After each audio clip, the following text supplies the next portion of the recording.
devo ancora pagare, e quei miliardi dei miei vicini che picchiano i bambini. Io potrei denunciare te se fossi solo in alto mare, potrei riuscire anche a riposare.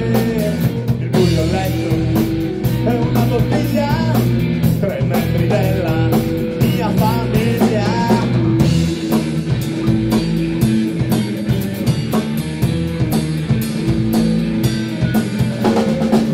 Mi alzo alle 5, da 15 anni nel buio una sveglia mi accompagna e mi impone di lottare con tutte le forze per sopportare la mia faccia allo specchio, l'amaro in bocca e la barba che devo fare. Ma se avessi soldi, tanti milioni, farei la vita da signore.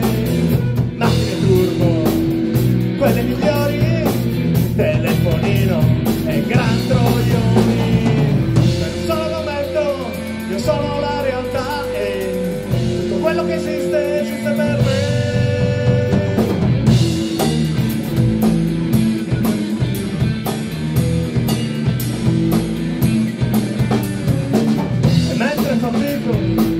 Come perché per troppo tempo senza respirare avrei voglia di cambiare, lotta per l'ideale.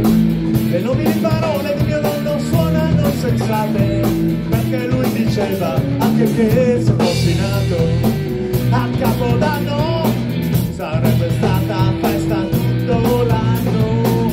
Ma sono nato settimino, 31 ottobre, San Quintino. Per un solo momento io sono la realtà e se in cambio qualcosa lo farò per me.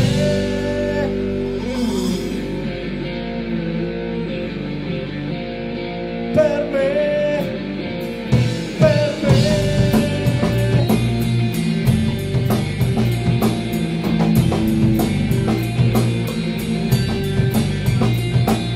Se guardo alle spalle la rabbia che ho lasciato, troppo presto cadere, uno straccio buttato per terra, e poche occasioni ho avuto sì per diventare forte.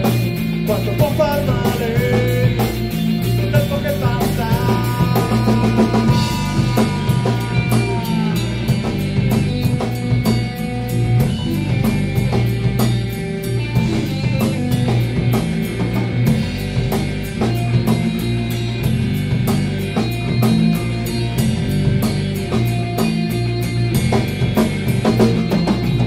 Se guardo avanti, indietro tutto intorno, gli altri che ho incontrato, che non sono meglio di me, sono sempre più furbi, quelli che fanno i soldi, quelli che hanno potere da conservare. Questo potere lo devono ad altri cerchi corrotti e corrotti, chi ruba si fa alzare, e queste sono